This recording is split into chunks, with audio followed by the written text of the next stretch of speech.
Hi മക്കളെ, welcome back to learners. Chemistry ഒക്കെ പഠിച്ച് എവിടം വരെയായി? ഒരുപാടധികം നിങ്ങൾ പഠിച്ചു എന്ന് എനിക്ക് തോന്നുന്നു.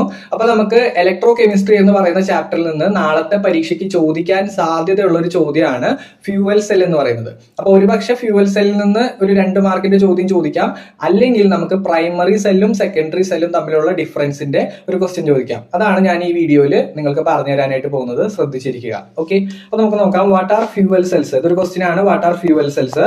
Right two advantages. ഇത് വളരെ ഇമ്പോർട്ടന്റ് ആണ്. എന്താണ് ഫ്യൂവൽ സെല്ല്, അതിന്റെ അഡ്വാൻറ്റേജ് പഠിക്കുക. നാളത്തെ പരീക്ഷയ്ക്ക് ഒരുപക്ഷെ ചോദിക്കാം. Okay, fuel cells are galvanic cell designed to convert chemical energy produced by the combustion of fuels such as hydrogen, methane, methanol into electrical energy. അതായത് ഹൈഡ്രജൻ, മീഥൈൻ, മെത്തനോൾ പോലുള്ള chemical സബ്സ്റ്റൻസിനെ burn ചെയ്യിപ്പിച്ചിട്ട് electrical energy ആക്കി മാറ്റുന്ന ആ ഒരു സെല്ലുകളെയാണ് എന്ത് പറയുന്നത്? ഈ പറഞ്ഞ ഗാൽവാനിക് സെല്ല് എന്ന് നമ്മൾ പറയുന്നത്. ഓക്കെ, അപ്പൊ അങ്ങനെ ഈ പറഞ്ഞ ഫ്യൂവൽസിനെ കമ്പസ്റ്റൻ നടത്തിയിട്ട് chemical energy will be converted into electrical energy. അത്തരം സെല്ലുകളെയാണ് നമ്മൾ ഫ്യൂവൽ സെൽസ് എന്ന് നമ്മൾ പറയുക. അതിനകത്ത് ഉപയോഗിക്കുന്ന കെമിക്കൽസ് നിങ്ങൾ പ്രത്യേകം നോട്ട് ചെയ്ത് വെക്കണം. ഏതൊക്കെയാണ്? ഹൈഡ്രജൻ ആണ്, അതുപോലെ മീഥൈൻ ആണ്, അതുപോലെ തന്നെ മെത്തനോൾ ആണ്. ഓക്കെ, ഇത് എഴുതിയില്ലെങ്കിൽ നിങ്ങളുടെ മാർക്ക് നഷ്ടപ്പെടും. നിങ്ങളുടെ ടെക്സ്റ്റ് ബുക്കിൽ കൊടുത്തിട്ടുള്ള പോയിന്റ് ആണ്. ഓക്കെ, ഇനി അതിന്റെ അഡ്വാൻറ്റേജ് ചോദിച്ചിട്ടുണ്ട്, അതിന്റെ ഗുണങ്ങൾ ചോദിച്ചിട്ടുണ്ട്. ഹൈ എഫിഷ്യൻസി ആയിരിക്കും, അതുപോലെ തന്നെ ഇക്കോ ഫ്രണ്ട്ലി ആയിരിക്കും. അതായത് നമ്മുടെ പരിസ്ഥിതിക്ക് യാതൊരുവിധ ദോഷങ്ങളും ഉണ്ടായിരിക്കില്ല ഈ ഫ്യൂവൽ സെൽ ഉപയോഗിച്ച് കഴിഞ്ഞാൽ. ബിക്കോസ് ഈ ഫ്യൂവൽ സെല്ലിൽ നിന്ന് വരുന്ന പ്രോഡക്റ്റ് എന്ന് പറയുന്നത് വെള്ളമാണ്. ആക്ച്വലി ഓക്കെ, വാട്ടർ ആണ് എന്ത് ചെയ്യുന്നത് ഇവിടെ നമുക്ക് പ്രോഡക്റ്റ് ആയിട്ട് അവസാനം വരുന്നത്. അതുകൊണ്ട് this is an eco friendly എന്ത് പറയാൻ പറ്റും? ഒരു ഗാൽവാനിക് സെൽ ആണെന്ന് നമുക്ക് പറയാൻ പറ്റും. ക്ലിയർ ആണല്ലോ? അപ്പൊ അത് നിങ്ങൾ വേണമെങ്കിൽ സ്ക്രീൻഷോട്ട് എടുത്ത് വെക്കുക. What are fuel cells, write the advantage. കൃത്യമായിട്ട് നിങ്ങൾ പഠിക്കണം. Okay, yes. ഇനി നമുക്ക് നോക്കാം അടുത്ത question. Write three differences between primary cell and secondary cell. Very very very important question ആണ്. പ്രൈമറി സെല്ലും സെക്കൻഡറി സെല്ലും തമ്മിലുള്ള ഡിഫറൻസ്. നിങ്ങൾ എന്ത് ചെയ്യണം? ഒരു ബോക്സ് വരച്ചിട്ട്, കൃത്യമായിട്ട് ഒരു ബോക്സ് വരച്ച് പ്രൈമറി സെൽ, സെക്കൻഡറി സെൽ എന്ന് പറഞ്ഞിട്ട് വേണം ഈ പറഞ്ഞ പോയിന്റ്സ് എഴുതി കൊടുക്കാനായിട്ട്. പ്രൈമറി സെൽ എന്ന് പറഞ്ഞു കഴിഞ്ഞാൽ ഒന്നുമില്ല. ഇവിടെ നോക്കുക. Cells become dead when the electrical energy produced by chemical reaction is used up. അതായത് കെമിക്കൽ റിയാക്ഷൻ നടന്നു കഴിഞ്ഞിട്ട് ഇലക്ട്രിക്കൽ എനർജി പ്രൊഡ്യൂസ് ചെയ്തു എന്ന് വിചാരിക്കുക.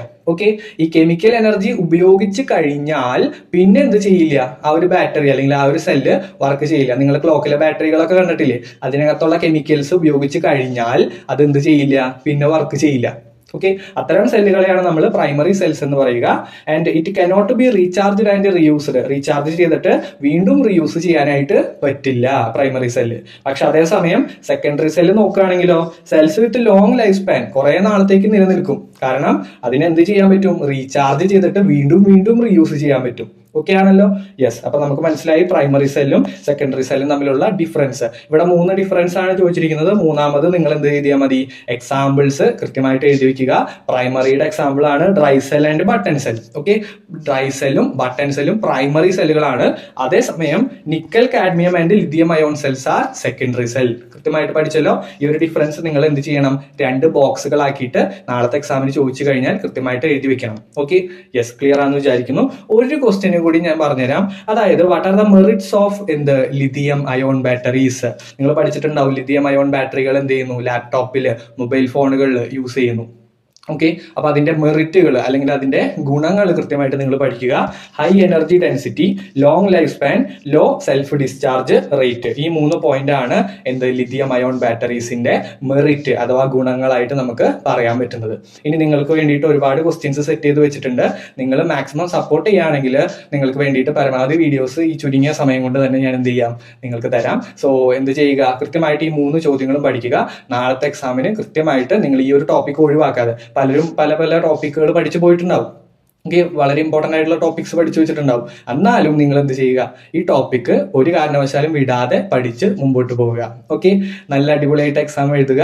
അടുത്ത വീഡിയോ ആയിട്ട് നമുക്ക് അടുത്ത വീഡിയോയിൽ കാണാം. Okay, so thank you, by.